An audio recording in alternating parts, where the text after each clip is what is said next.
ബഹുമാനപ്പെട്ട അധ്യാപകരെ, എൻ്റെ പ്രിയപ്പെട്ട കൂട്ടുകാരെ, എല്ലാവർക്കും നമസ്കാരം. ഇന്ന് ജൂലൈ 5, ബേപ്പൂർ സുൽത്താനായ വൈക്കം മുഹമ്മദ് ബഷീറിൻ്റെ ഓർമ്മ ദിനം. ഞാനിവിടെ അവതരിപ്പിക്കാൻ പോകുന്ന കഥാപാത്രം വിശ്വവിഖ്യാതമായ മൂക്ക്.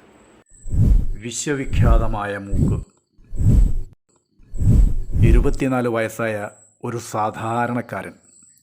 എഴുത്തും വായനയും അറിഞ്ഞുകൂടാ. അതിൻ്റെ ആവശ്യവുമില്ല. കാരണം അടുക്കളയാണല്ലോ അദ്ദേഹത്തിൻ്റെ ലോകം.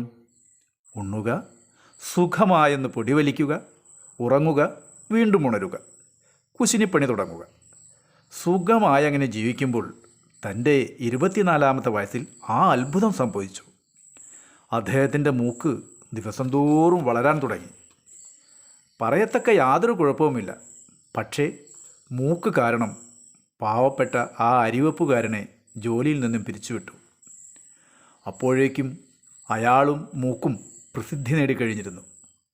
6 കൊല്ലം കൊണ്ട് മൂക്കൻ ലക്ഷപ്രഭുവായി. സെക്രട്ടറിമാരായി 2 സുന്ദരികൾ അദ്ദേഹത്തിനുണ്ടായി. എന്തിനെപ്പറ്റിയും മൂക്കൻ അഭിപ്രായം പറയണം എന്ന് വരെ വന്നു.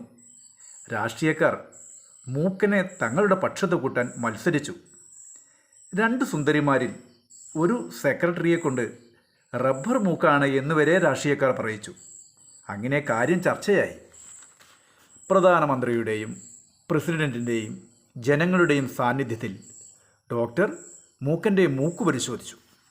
ഒരു മൊട്ടു സൂചി കൊണ്ട് ഡോക്ടർ മൂക്കൻ്റെ മൂക്കിൻ തുമ്പത്ത് കുത്തി. അതാ രക്തം.